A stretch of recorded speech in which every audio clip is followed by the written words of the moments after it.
Thank you, Mike. My brothers, my sisters, from the mist-shrouded forested valleys and mountains of the Pacific Northwest, I bring you a message of solidarity, a call to action, and a demand for adherence to duty as members of the vanguard of an Aryan resurgence and ultimately total Aryan victory. The signs of awakening are sprouting up across the Northwest, and no more so than amongst the two-fisted farmers and ranchers, a class of our people who have been hit especially hard by the filthy, lying Jews and their parasitical usury system. From the beginning of this nation to the present, the yeoman farmer has been a symbol of the Aryan work ethic and a living monument to masculinity. Whenever I think of the first American Revolution, I often remember that stirring poem about Concord and Lexington. By the rude bridge that arched the flood, their flag to April's breeze unfurled. Here the embattled farmers stood and fired the shot heard round the world. Unfortunately, comrades, that poem glorifies a fratricidal conflict. How I dream of a new poem, a poem for today. Out of the valleys, out of the fields, poured the Aryan yeoman horde, their flag to April's breeze unfurled. Thence the Aryan farmers came and removed the Jew forever, forever from this world.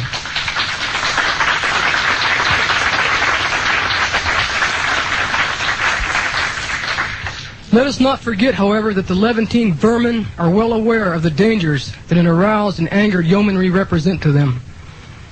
The tillers of the soil have always been something of a mystery to the Jews. Cities corrupt, while the soil, the valley, the field, the farm, they revitalize and replenish a weakened and drained mind and body. How the weaselly little city-dwelling Jew fears and suspicions the Aryan farmer.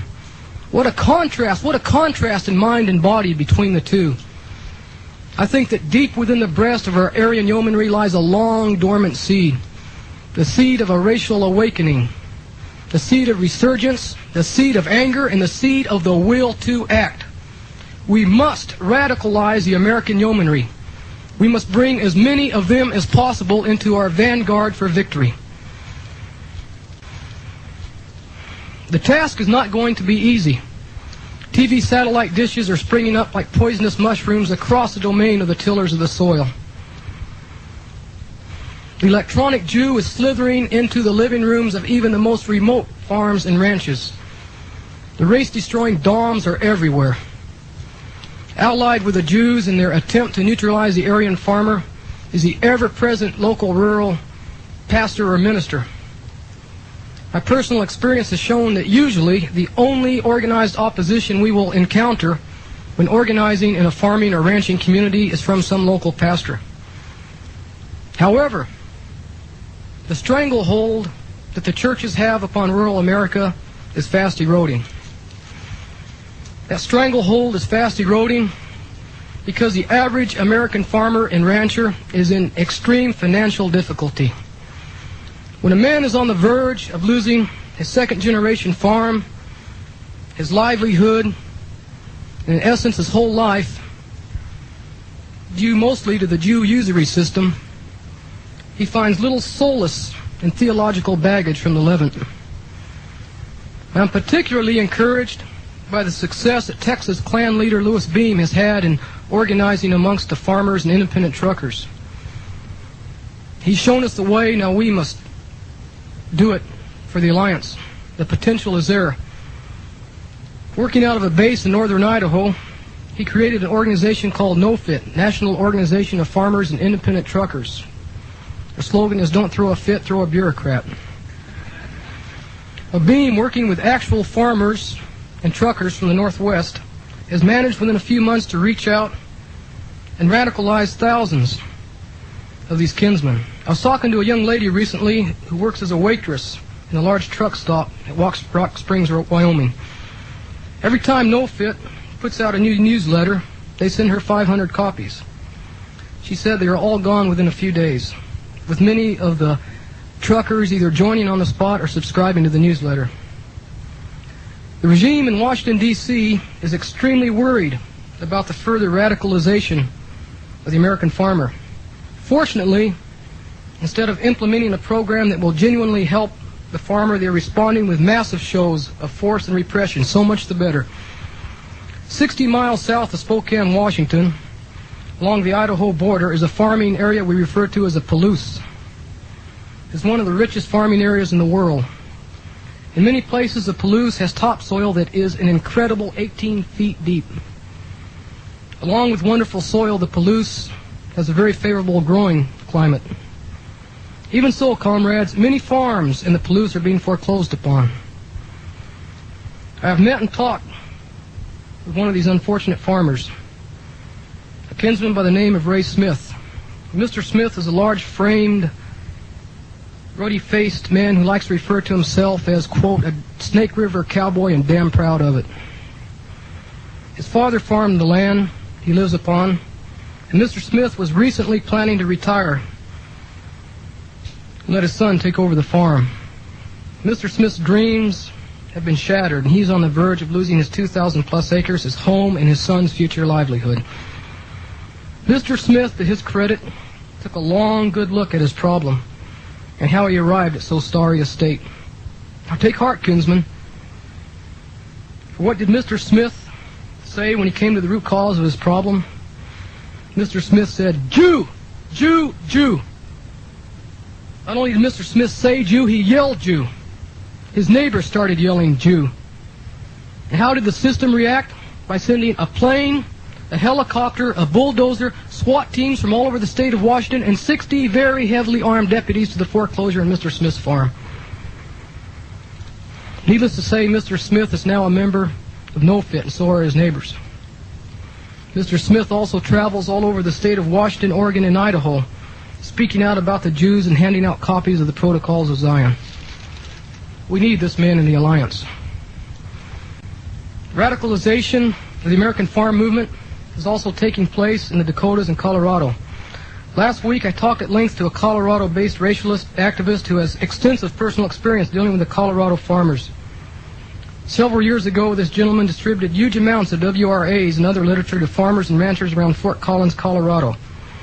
His efforts bore fruit, for soon after his initial literature distribution, he witnessed the birth of the anti-Jewish, pro-white Farmers Liberation Army. The feds are extremely panicked about this outfit. The same gentleman also gave me copies of the Primrose and Cattleman's Gazette, published in Fort Lupton, Colorado. This is an excellent little rural newspaper with a considerable circulation, which is geared towards the needs and interests of the farmer and rancher. What's interesting about this newspaper, in this issue, is an excellent little article on the Protocols of Zion. And this issue here is a full-page advertisement for a very anti-Jewish, pro-white racialist organization. The Jews are coming down hard on this brave little newspaper like chickens on a June bug. And it appears that it might eventually fold up, but the seeds have been sown. So, comrades, I have briefly informed you of the potential for our movement, which lies within the farming communities across this nation. We must, it is our duty to, take advantage of the ever-increasing radicalization of the American farmer.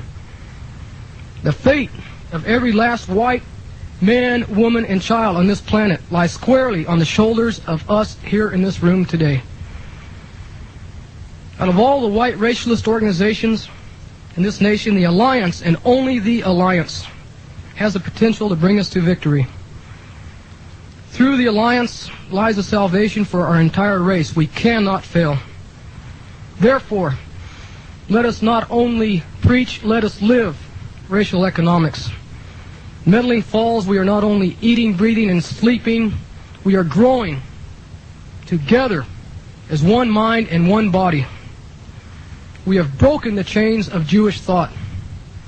Meddling Falls, we know not the meaning of the word mine, it is ours. Our race, the totality of our people. 10 hearts, 1 beat. 100 hearts, 1 beat. 10,000 hearts, 1 beat. We are born to fight and to die and to continue the flow of our people. Onward we will go, onward to the stars, high above the mud of yellow, black, and brown. So, kinsman, duty calls. The future is now. If months from now you have not yet fully committed yourself to the alliance and the responsibilities thereof, then you have in effect not only betrayed your race, you have betrayed yourself. So stand up like men and drive the enemy into the sea. Stand up like men and swear a sacred oath upon the green graves of our sires that you will reclaim what our forefathers discovered, explored, conquered, settled, built, and died for. Stand up like men and reclaim our soil. Kinsmen, arise. Look towards the stars and proclaim our destiny. In Medellin Falls, we have a saying, defeat never, victory forever. Thank you.